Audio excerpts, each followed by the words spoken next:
vamos falar sobre um tema muito interessante, porque hoje, dia 2 de abril, é uma data, sim, muito importante, em virtude do Dia Mundial de Conscientização do Autismo. A ONU, a Organização das Nações Unidas, ela criou a data no fim de 2007, iniciando a campanha. Em abril de 2008, dados recentes da Organização Mundial de Saúde revelam que no mundo existem 70 milhões, isso mesmo, 70 milhões de pessoas com autismo. E para falar sobre o assunto, mestre em Ciências da Saúde da Criança e do Adolescente e fonoaudióloga Aline Lucena. Bom dia, Aline. Tão jovem, né?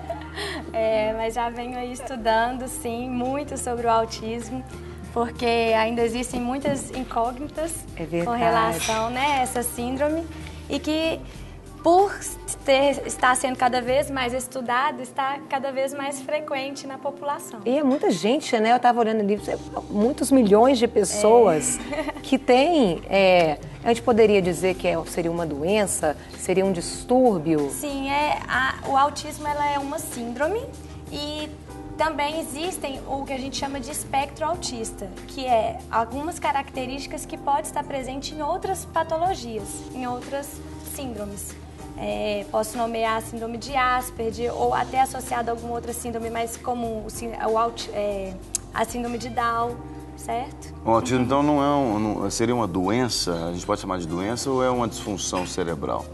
Olha, aí com relação à disfunção neuronal, que você já fala em relação às causas, né? Que podem ser inúmeras, elas podem ser causa neurológica ou genética. Ela é uma síndrome, ela existe um código médico para ela, né? E assim como outras, tem tratamento, tem intervenção. É algo então que você nasce já, isso é observado desde criança, como que é? Sim, é observado desde criança e acontece também de algumas crianças não serem diagnosticadas na infância e chegar à fase adulta e ter os prejuízos na fase adulta. Não serem diagnosticados por falta de conhecimento mesmo dos pais. Sim, e até porque ele pode ter níveis, então pode ser um nível mais leve que passou despercebido, embora tenha os prejuízos, mas que chegou até a fase adulta. Mas o autismo ele pode ser percebido desde o recém-nascido. Então fala pra gente como diagnosticar. Sim, são inúmeras características. Dentre elas, uma muito frequente é a falta de contato visual. A criança ela não consegue fazer o contato olho no olho, não consegue se expressar, não consegue expressar os sentimentos, assim como não consegue interpretar o sentimento dos outros. A pessoa que tem autismo, ela não consegue entender que se você está chorando, você está chateado, ou se você está muito alegre, aconteceu alguma coisa no ambiente que favoreceu essa alegria, ele não consegue perceber isso. Tem problema de comunicação, certamente? Muito problema de comunicação. Em muitos casos, essa fala é muito tardia, a criança demora, e aí é nesse momento que a mãe começa a preocupar, poxa, meu filho não está falando, e procura um profissional. Às vezes eles falam também, tipo assim, é como se ele vivesse no mundo dele. Ele não se sociabiliza. Como que é? Como que... Esse indivíduo com autismo, ele não consegue perceber muita coisa ao seu redor. Ele se fixa num objeto e fica, vamos supor, rodando coisas. Às vezes, em vez de estar aqui, igual a gente está socializando, ele está prestando atenção em um objeto do cenário e tem muita dificuldade com relação à troca de rotina. Qualquer coisa inesperada para ele desestabiliza muito e desorganiza essa pessoa. Eu vou te pedir licença, a gente vai fazer uma pausa na fala com você. Nós temos uma pessoa no telefone que é um dos organizadores de um simpósio que vai tratar sobre esse tema, o senhor Luiz de Freitas. Ele é da organização A Mais de Contagem, que trata exatamente desses casos de autismo também, e ele está no telefone conosco. Bom dia, senhor Luiz, tudo bem? Bom dia. Seja bem-vindo. Muito obrigado, é um prazer estar falando. Sim, vocês estão organizando um simpósio para a conscientização do autismo, é isso? Correto, vamos sim. E esse evento acontece quando? Esse evento acontece hoje, que é o Dia 2 Mundial do Autismo, de Conscientização do Autismo. Ele tem início às 13 horas até às 18 horas. Está sendo contagem na rua. Manuel Diniz, número 66, centro de Contagem ao Luiz. Senhor Luiz, eu vou pedir que a produção retorne a ligação para o senhor, porque nós não estamos conseguindo entender o senhor da melhor forma, porque a ligação está picando a ligação, está falhando a sua voz. Então a produção vai tentar colocar o senhor na linha novamente para a gente ter a informação correta, ou a produção colhe as informações e a gente repassa aqui. Mas desde já, obrigado pelo convite, viu, senhor Luiz? Obrigado. Bom, então, Aline, a pessoa ela tem alguns sintomas, como você disse, não consegue manter um contato visual, dificuldade de comunicação, né? não consegue socializar. É uma criança hiperativa normalmente, né? Sim. E o que mais, por exemplo... Nem sempre é hiperativa, Sim. porque às vezes chama-se a atenção até mesmo por ela estar parada pela num reclusão. canto. Reclusão, né? Agora, quando o grau é muito severo, aí já é uma criança que chama muita atenção mesmo, pelos movimentos estereotipados, que são movimentos esquisitos que ela faz. Fala até sobre esses graus, então, pra gente. Você comentou. Perguntar, tem até um comentário, dizem que o Messi, Lionel Messi, jogador do Barcelona, ele é autista, porém num nível mais leve, que tem um nome diferente, esse nível. Eu me perdi agora aqui no nome. Provavelmente ele tem o espectro autista. Sim, mas tem um nome de um nível mais leve do autismo? Síndrome de Asperger. Asperger. Isso. Asperger que fala. A síndrome de Asperger, às vezes ela é muito confundida com o autismo clássico, mas ela tem o quê? Características do autismo. Porque ela realmente vai ter essa dificuldade em compreender a pessoa com que você está falando, né? Fazer esse contato social. E o Asperger ele é caracterizado por quê? Ele tem um domínio por um conhecimento e fica muito preso àquele conhecimento X específico. E muitas das vezes uma inteligência muito grande.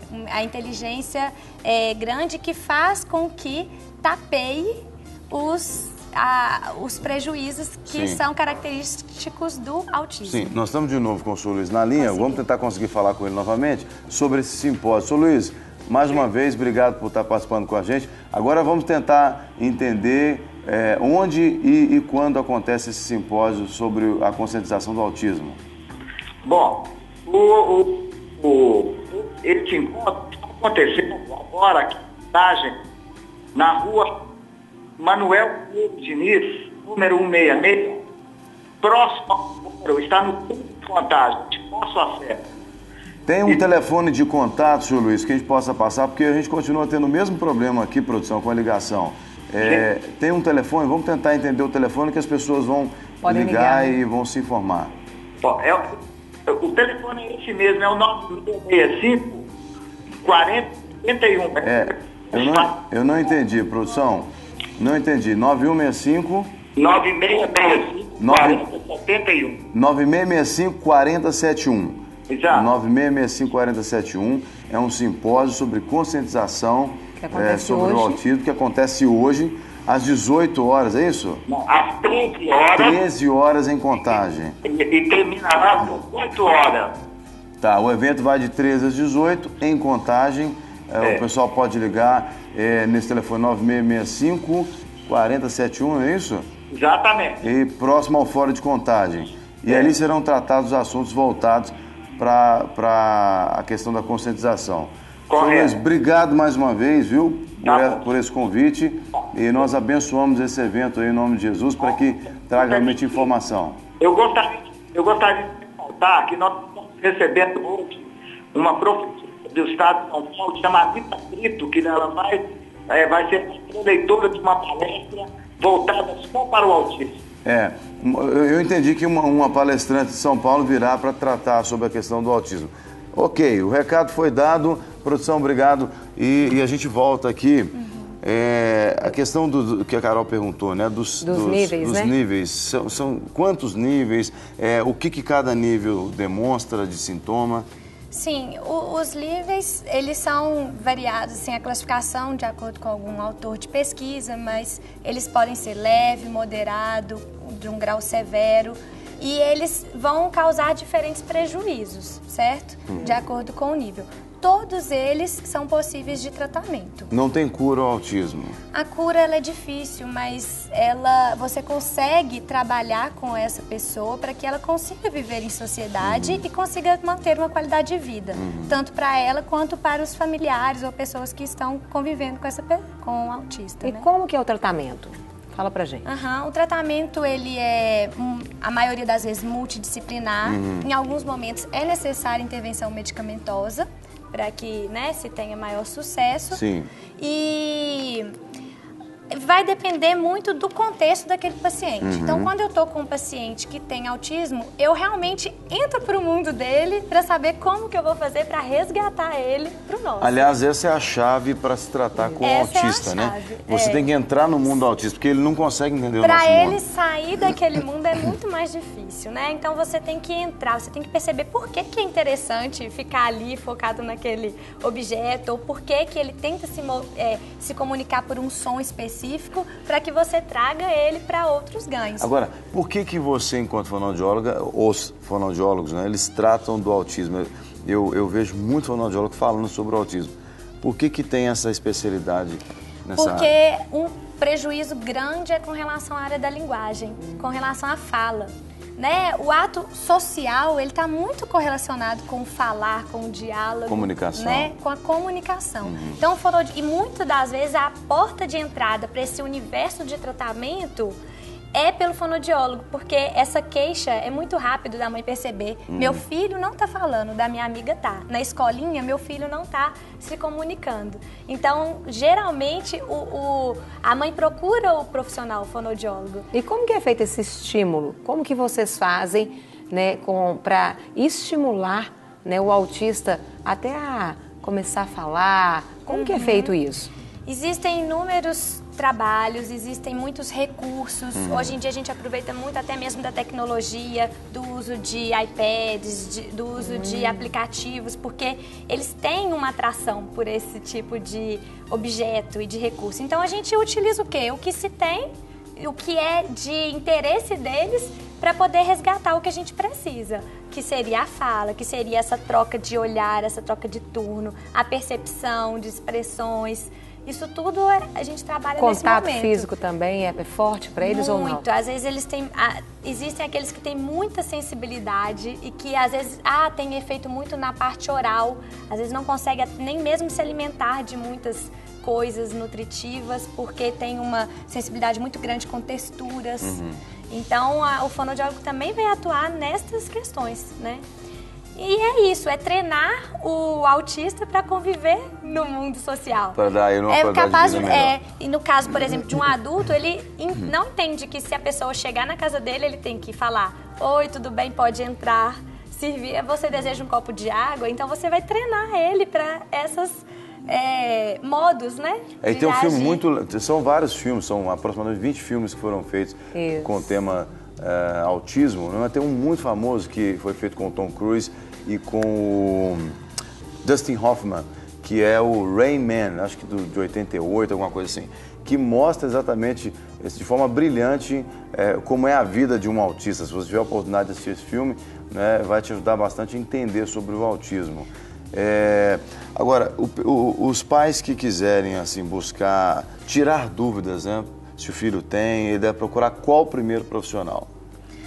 Bom, precisa procurar um profissional que esteja entendido do assunto, certo? Porque essas informações, elas são de comum domínio de um psiquiatra, de um neurologista, do fonoaudiólogo, do terapeuta ocupacional, desde que esse seja, né, o interesse daquele profissional que ele procurou. E é interessante, sim, que procure pessoas que entendam, porque a intervenção, quanto mais a tempo, quanto mais antecipada, ela gera melhores resultados. E como eu disse, os sintomas, existem vários estudos, até né, nacionais e internacionais, na França muito forte, com relação a essa intervenção nos bebês.